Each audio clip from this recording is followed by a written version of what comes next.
This is the Veteran Woman Podcast, the only podcast dedicated to empowering, inspiring, and encouraging veteran women to overcome their struggles and celebrate their successes. Now, here's your host, the one and only Ariel Renal. All right. Hello, everyone. Today we have Heather Weber on the line, and I am excited to talk to her. She is actually a veteran, and I will start with letting her tell you a little bit about herself. I am Heather Weber. I am a disabled veteran from Desert Storm. It took 17 years for me to get my service-connected disability. And so what I do is I do have a nonprofit cupcake company where 100% of the money, not 100% of the proceeds, 100% of the money goes to a veteran in need. That's called Cupcakes Confidential, as well as I empower our veterans to navigate our VA system with all the loops and everything that they try to make you jump through and hoops. You know, I found little ways to get through those cracks so that they can get the benefits that they rightly deserve and anything else in life that they need to live the life of freedom that they fought for this country. Thank you. Where to start? You just said a lot. You just gave everything all in a few sentences. I just want to dig deeper into it. So what are some of the ups and downs that you went through while you were actually in the military? We'll start with being at MEPS. Okay. I'm at MEPS. I've taken the tests. The guy's got the stack. He's starting with the letter A of jobs that I can do. And I'm like, I'm not sitting here until he gets to Z. This is ridiculous. So he got to aviation hydraulics mechanic. I said, that's what I'll do. And he said, that's typically a male job. And I said, that's okay. That's what I'll do. And he said, no, I'm serious. That's really a guy's job. And I said, that's the job I'll take. So he wasn't happy about it, but he let me take it. Then when I got to my A schooling, one girl had just graduated the week before I got there. And when I got there, it was me and about, 327 guys. And they used to all put one arm up against the wall and they'd stand in a line. Even the petty officer teachers would stand in a line and punch me in the arm to try to make me cry because, girls shouldn't be in the military. And, that's if you're crying. So I would never cry. I'd be bruised up and down, but I would never cry. I wouldn't give them that satisfaction. And then from there, that was in Millington, Tennessee. I flew to Glenview, Illinois Naval Air Station, which is now a golf course, which did have a golf course when I was there, so I don't know what's the difference. But right when I got there, I went to my CO, and he asked a certain petty officer to show me around the base, and he took me off of the base and then brought me back in the dark and raped me my very first day there. So that was difficult. I kind of just pushed that all down because I work with all guys. I'm the only girl. Even in the, because the hydraulic section was basically in the aviation structural mechanics section. So it's all guys. I'm the only girl unless reservists came in. So I don't know how they expected me to act, but I recently got a compensation review because I did not come out about that rape until about 3 years ago. So they did a new compensation review and totally did not say anything about the PTSD or the MST. So I'm fighting that, but I had to write it out in detail, every little thing that happened. And during that time, I also, met my husband. And in 93, I actually broke my back in 3 places. But as I said, it took 17 years for me to actually get the service-connected disability. And I don't want anyone wasting 17 years of their life to get something that they rightly deserve and that they earn and that we're told before we go in, oh, we're going to take care of you. Right. No, you're not. No, you're not. That thank you, you call the VA and all you hear is, you served us. Now it's our turn to serve you. Oh, my. It drives me insane. So what loopholes or tricks to navigating the VA system have you found? Because I know there are quite a few, especially women, who are not even doing the disability claims. I ran into a couple who was previously military, and they met in the military, and neither one of them has even tried to do the claim. So when I talk to them about it, they're like, what? Huh? And I was like, you need to do it. Yeah. You know? A lot of people don't know that, when you get out, that you are entitled to benefits, whether it be, the VASH HUD voucher, whether it be medical, whatever it is. There's a lot of things that they do not tell you when you exit the military and enter civilian life. So number one, I would just say, no matter the minute you get out, you need to file. You file online. I mean, it's not like you have to go in person. I would say do not ask the DAV to help you if you're a disabled veteran. The DAV, Really? Yeah, the DAV does have actual attorneys that help with your case, yet they don't actually do any work. Like I submitted mine, you have a year from the date on the letter that you get when they do a compensation review or a benefit review. You have a year from the date of the letter, not the day you received it, a year to the date on the letter. Well, I was apparently 1 day after the letter because I didn't have the letter anymore. And it took them a year to figure that out. And then the DAV comes back and is like, yeah, you were a day late. Wow. Yeah. And I'm like, so what do we do? And they're like, well, there's nothing you can do. And, yes, there is. I file another claim. Yeah. So far I found the VFW typically always, even if you don't belong to the VFW, if you call your local VFW and tell them your situation or what you're going through and what you need, or if you just got paperwork and you say, I want to fight this, they will hook you up with somebody from the VFW. And they typically always have somebody that's in the VA system that will follow your paperwork as it goes along so that they can then tell whoever is helping you, oh, hey, make sure that they send this in too. So Nice. I found, Okay. yeah. So the VFW is like the one that, and I don't belong to them. I don't, but they're the ones that have helped me the most out of everything I've done. And have you worked with the American Legion? The American Legion is also very good. I would recommend them. I would say that would probably be my second go-to. If it's really, I guess, up to your option on, who you're more comfortable with or if you belong to one rather than the other.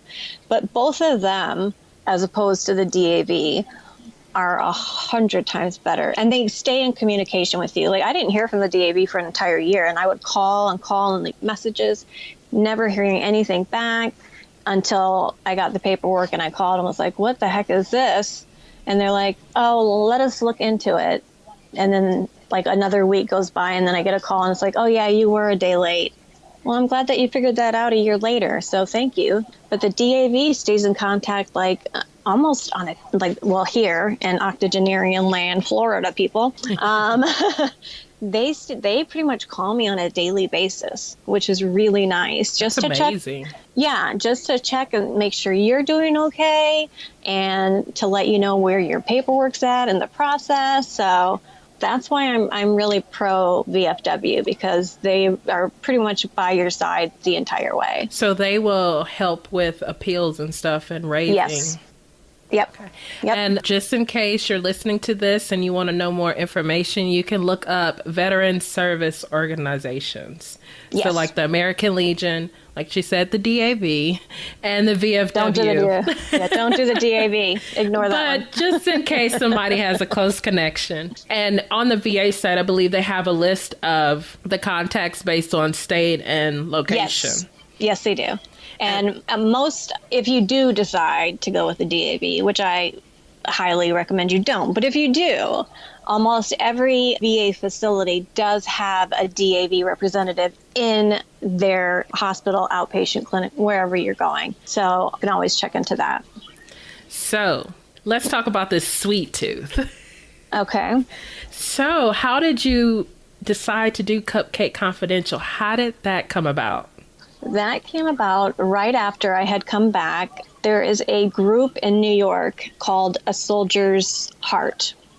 And it was started by a husband and wife team, and it was meant for Vietnam vets to take them back to Vietnam to help to heal them from that experience. Wow. Well, the wife and the husband has a book published. I can't remember. My brain is like mush half the time. But his wife decided we need to help female veterans. So I was at their very first female veterans retreat in Connecticut. Now, they are having them more often. So if you are a female or male, they are in New York City, and it's called A Soldier's Heart. They have family retreats.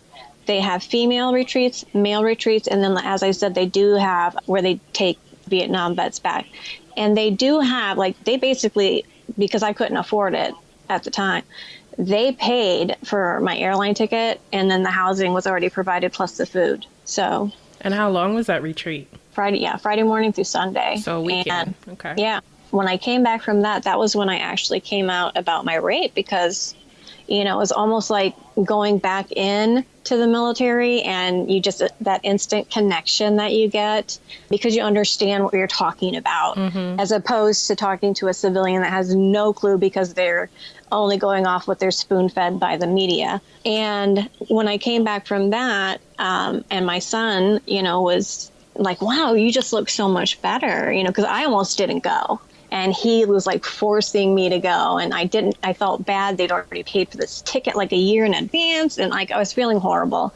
So I went, and I did. I came back feeling like a whole weight was lifted off of me, because I'd finally told this truth that I had pushed down for so many years. I mean, I was 19, 44 now. So I was like 40, 41. Wow. I ended up having a VA appointment again. And I know how I get treated at my VA appointments. And I get treated like dirt. I'm on the Gulf side of Florida. So you're pretty much looking at Korean vets, World War II vets, Vietnam vets, and just a few that are maybe my age or younger. But most of them are going to be your older generation. And my son will sit there and talk to every single person in the waiting room. And I kind of hide in a corner, and I just kind of watch all of the veterans. And, you know, occasionally they'll have a wife with them or something. And I always get the, you know, are you the veteran or are you the spouse of a veteran, which is really annoying.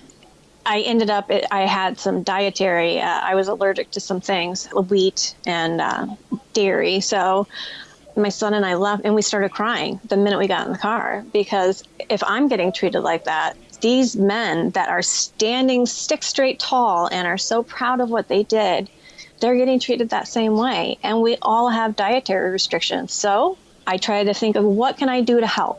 What can I do to rectify this situation and get it better? So for a year, I was basically living at the library, I guess you could say, because I needed to be able to make a cupcake for everybody, diabetic, gluten-free, dairy-free, any allergy-friendly, vegan, full fat, but I keep them all under 300 calories, except the one that I won't mention that Eli. But and so I had taste testers like in my all through my neighborhood, and I took them to the health department as well and had them taste test. But I would never tell them what kind of cupcake it was, because I wanted an honest opinion. Like, if it tastes like cardboard, I want you to tell me so I can fix it. And nobody ever knew if it was vegan, diabetic, gluten-free. Nobody ever knew. It was like, what? You gave me what? And I'm like, yeah, you just ate it. Sorry. But then it was like, I came back, my son moved out, you know, he got engaged, and I have a granddaughter, and I lost my husband in 2005. And so it's just been my son and I. And so when he moved out, it was kind of like this empty nest kind of a feeling, because when I'm baking, it takes me to another place. It's very relaxing and therapeutic for me. But to me, it wasn't enough. It was like, what more can I do? What can I do? So I came up with the idea of the Veteran Crusade Mission, which is I help any veteran that calls me and says, I need help either getting my discharge changed, applying for benefits, trying to get the VASH HUD voucher, whatever it is that they need. And I do that for free. And unfortunately, I do say I'm available 24/7. So I just... She didn't just say that. Because I do get called at like 3:00 in the morning from California. Just saying, you know who you are. So I do that, but I have sent out paperwork for donations, funding, and I've been writing grants so that I could hire other veterans that also have this experience and this knowledge that I have so that we can all get paid for what we're doing, but the veteran is not paying for what we're doing. Because I don't think it's fair that they should have to pay for something that they earned. I agree. So how do people contact you? If it's a part of the Veteran Crusade, or if it's a part of the Cupcakes, if they have that sweet tooth? Well, they can all call me at 941. Are you really giving your number out over the airways? I'm giving my number out. That's dedication. If you're not a veteran, just know I have a sailor's mouth. So beware. It's 941-883-1879. Call it. If I don't answer it right away, please leave a message.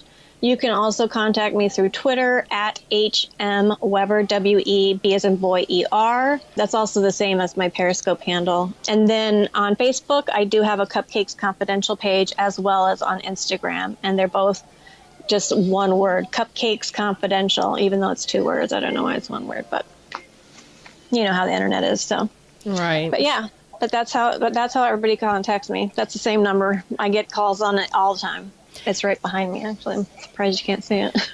Like if somebody wants to donate cupcakes, or if somebody wants to donate to your cause, or if somebody wants to place an order and they're not in your area, how does that work? How does that process work? That goes through PayPal. It's paypal.me/HMWeber. We'll double check. Oh my God, yeah. It's either HM Weber or H Russell Weber. Those are so hard. It's so hard to remember.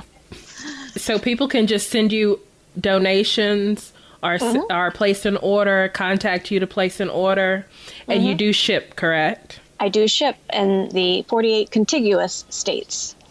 Not to Puerto Rico, not to Hawaii, not to Alaska. Okay, glad I'm in Kansas. Right? Well, you're near my family, so you're good. You're good. I told Heather I love red velvet, so I want to try these red velvet cupcakes. And I want to try the vegan and diabetic and all that stuff, but I don't want to know what's it's going to be a secret. It's going to be a secret, and she's going to have to tell me if she knows which ones they are. I think I'm actually going to write on them, like 1, 2, 3, 4, 5, 6. That'd be neat. And then you can go, I think 1 was this and 5 was... Yeah. Because I'm skeptical. But we'll see. I'll have you eating vegan before you know it. So, Heather, do you have any last words of advice? If you had one thing to give to veterans who may have a similar story or who are transitioning out or have been out for years and need some direction or help? Yes. Number one, I would say, please don't stop fighting. I think that is one of the number one reason why we have homeless veterans that are dealing with PTSD or traumatic brain injury, is because you start the process and then you get that denial and it's like a step back and you're like, you know what, it's not worth it. So never, ever give up, ever. We learn what works and we learn what doesn't. So failure is not a bad thing. It's a stepping stone to learning something new. We talked about resources like the VFW. If you feel like you're having mental health issues, there's a website that has the phone number for it, NAMI, N-A-M as in Mary I.org, which is a wonderful, wonderful website. If you're thinking about going into business for yourself, Union Bank, now it's not the largest bank in the world, but it is tremendously veteran friendly. They are all about veteran entrepreneurs. So please use them. And if you have the GI Bill, or if you have the post 9/11 bill, or the Montgomery GI Bill or the post 9/11 GI Bill, you only have 10 years to use it or you lose it. So if you get out and it's coming up on your 10 years and you're not going to use it and you have a kid, you can transfer that to your child and save you money and save them money. So let your kids use it if you're not going to. Don't waste your money that you put in. Just saying. There's also a really good book for everybody whether you're dealing with PTSD or you maybe know somebody that has it. It's called Tears of a Warrior by E. Anthony Seahorn, and it's about a veteran that comes home to Wyoming and how the family has to deal with the PTSD, and it's a true story, and it's really enlightening, and it really shows you what looking from the other side at that person with that problem.